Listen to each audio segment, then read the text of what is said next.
माँ सरस्वतीना चरणों में नमन। नमस्कार बच्चों, कक्षा 9 विषय हिंदी। पद्य 4 है कर्ण का जीवन दर्शन। उसके कवि है रामधारी सिंह। दिनकर कवि का उपनाम है और साहित्य प्रकार है खंड काव्यांश। अगले वीडियो में हम इस काव्य के कवि रामधारी सिंह का जीवन परिचय जान चुके और आधे काव्य का सारांश भी हम जान चुके हैं।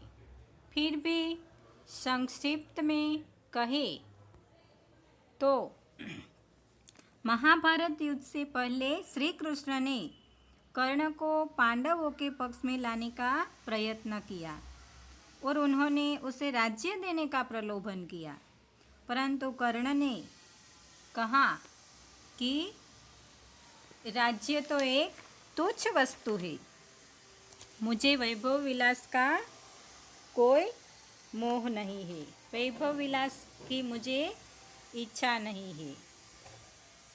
और कहता है कि मैं अपने जीवन की परवाह नहीं करता और मेरी तो यही इच्छा है कि मेरे हाथों से दान की पवित्र नदी सदा बहती रहे। आगे कहता है कि वैभव पाकर मैं क्या करूँगा, मनुष्य को क्या मिलता है वैभव पाकर, तो ढेर सारी चिंताएं और नाम मात्र की हंसी खुशी मिलती है। थोड़े दिन के लिए सुख उपभोग मिल जाता है, पर कर्ण कहता है कि यह सारी चीज़ें मनुष्य को यहाँ छोड़ देनी पड़ती है और खाली हाथ जाना पड़ता है। कर्ण श्री कृष्ण से कहता है कि मुझे राज्य नहीं चाहिए और कहता है कि मैं मुझ जैसे मनुष्य सोने का भार नहीं ढोते और वे तो लोगों में धन बांटते हैं। अब हम काव्य का सार आगे देखें। होकर सुख समृद्धि के अधीन, अधीन यानी दास, गुलाम, मानव होता नित तपक्षीण और तपक्षीण यानी प्रभावहीन। सत्ता, किरीट, मणिमय आसन करते मनुष्य का तेज हरण। तेज हरना यानी प्रभाव नष्ट करना।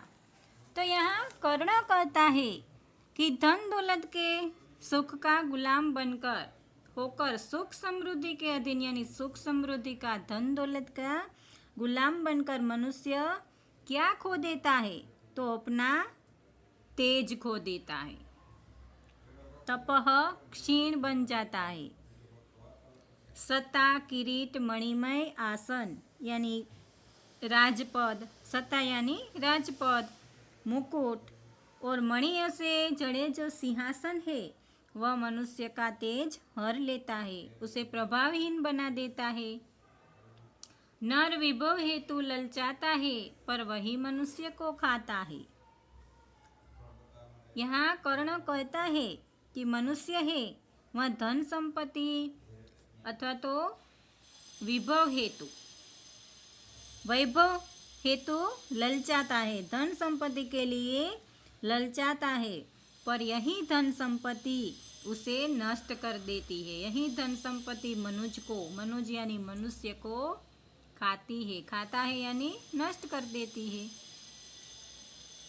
चांदनी पुष्प छाया में पले, नर गले बने सुमधुर कोमल, पर अमृत क्लेश का पिए बिना, आतप अंधड़ में जिए बिना। क्लेश यानी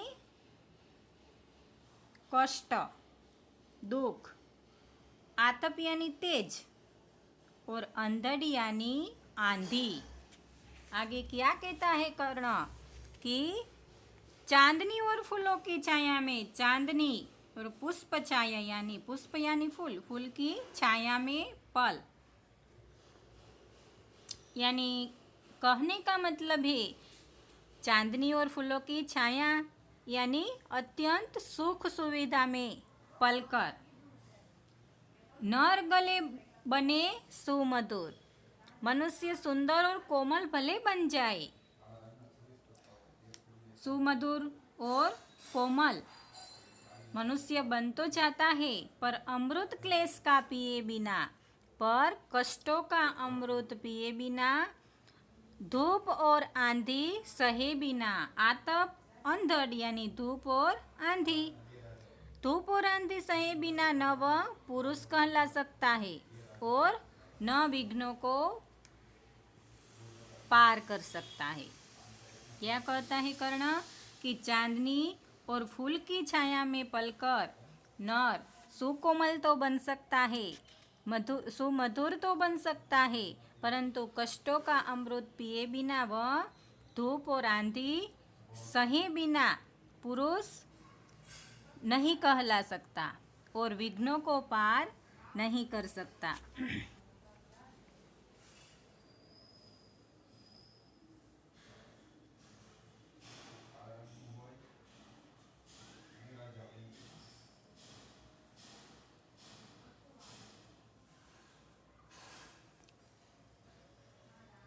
उड़ते जो झंझावातों में, पीते जो वारी प्रपातों में। यहाँ कर्ण कहता है कि झंझावात, झंझावात यानी तूफान और प्रपात यानी झरना, वारी का मतलब है पानी। क्या कहता है कर्ण कि जो आंधी तूफानों में उड़ते हैं, झंझावातों में तूफानों में जो उड़ते हैं, आंधी में जो उड़ते हैं और झरनों का पानी पीते हैं, प्रपातों झरनों का पानी पीते हैं, सारा आकाश अयन जिनका, विषधर भुजंग भोजन जिनका, भुजंग यानी साप,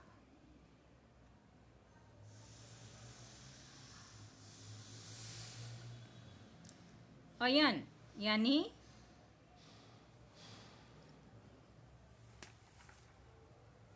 घर। तो कर्ण क्या कहता है कि सारा आकाश जिनका घर है और भोजन क्या है तो विस्तर भुजंग विषैला साप जिनका भोजन है। यहाँ किसकी बात की है? गरुड़ की। वे ही फणी बंद छुड़ाते हैं, तो ऐसे गरुड़ है वे ही सांप के बंधन से छुटकारा दिलाते हैं और धरती का हृदय जुड़ाते हैं, यानी धरती के हृदय को शीतलता देते हैं। मैं गरुड़ कृष्ण, मैं पक्षीराज, सिर पर न चाहिए मुझे ताज। पक्षीराज यानी गरुड़। तो यहाँ कर्ण कहता है कि मैं ऐसा ही गरुड़ पक्षी हूँ। कृष्ण को कहता है कि हे कृष्ण, मैं ऐसा ही गरुड़ पक्षी हूँ। सिर पर न चाहिए मुझे ताज, मुकुट, कि मुझे अपने सिर पर मुकुट नहीं चाहिए। दुर्योधन पर है विपद घोर, कि इस समय दुर्योधन पर भयंकर आपत्ति है। दुर्योधन भयंकर आपत्ति में फंसा हुआ है और न किसी विष उसे छोड़, मैं किसी भी तरह उसे छोड़ नहीं सकता। कर्ण है जो दुर्योधन को किसी भी तरह छोड़ना नहीं चाहता, क्योंकि जब कर्ण का जीवन अन्याय और अपमान से भरा हुआ था, सब लोग सुतपुत्र कहकर कर्ण का अपमान करते थे, तब दुर्योधन ने ही उसे अंगराज बनाकर सम्मान दिया था और अपना मित्र बनाया था। तो इस तरह कर्ण दुर्योधन के इस उपकार को कभी भूल नहीं पाया, इसलिए ही कहता है कि कर्ण पर घोर विपदा है, मैं उसे छोड़ नहीं सकता और पांडवों के पक्ष में नहीं आ सकता। विद्यार्थी मित्रों, एक बार जब गुरु द्रोणाचार्य ने अपने शिष्यों की शिक्षा पूरी हुई तो हस्तिनापुर में एक रंगभूमि का आयोजन किया था। रंगभूमि में अर्जुन विशेष धनुर्विद्या युक्त जो शिष्य थे वह अर्जुन ही था। तो इस समय कर्ण रंगभूमि में आता है और अर्जुन को द्वंद्व युद्ध के लिए ललकारता है। तब कृपाचार्य ने कर्ण के द्वंद्व युद्ध को अस्वीकृत कर दिया, क्योंकि द्वंद्व युद्ध का नियम क्या था कि केवल एक राजकुमार ही अर्जुन को द्वंद्व युद्ध के लिए ललकार सके।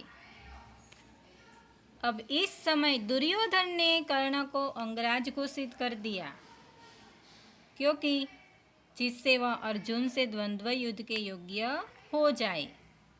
बाद में जब कर्ण ने दुर्योधन से पूछा कि वह इसके बदले में क्या चाहता है, तब दुर्योधन ने कहा कि मैं केवल यही चाहता हूँ कि तुम मेरे मित्र बन जाओ।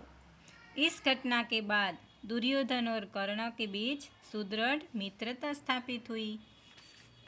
तो इस तरह महाभारत का युद्ध शुरू होने से पहले श्री कृष्ण उसे पांडव पक्ष में लेने गए। तब उन्होंने उसे राज्य देने का प्रलोभन किया, तो वह भी अस्वीकार कर कर्ण ने दुर्योधन का साथ छोड़ने से स्पष्ट इनकार कर दिया और अपने मित्र धर्म का पालन किया। और कर्ण कहता है, रणखेत पाटना है मुझको, अहिपास काटना है मुझको, कि मुझे रणखेत यानी युद्ध का मैदान और अहिपास यानी नागपास।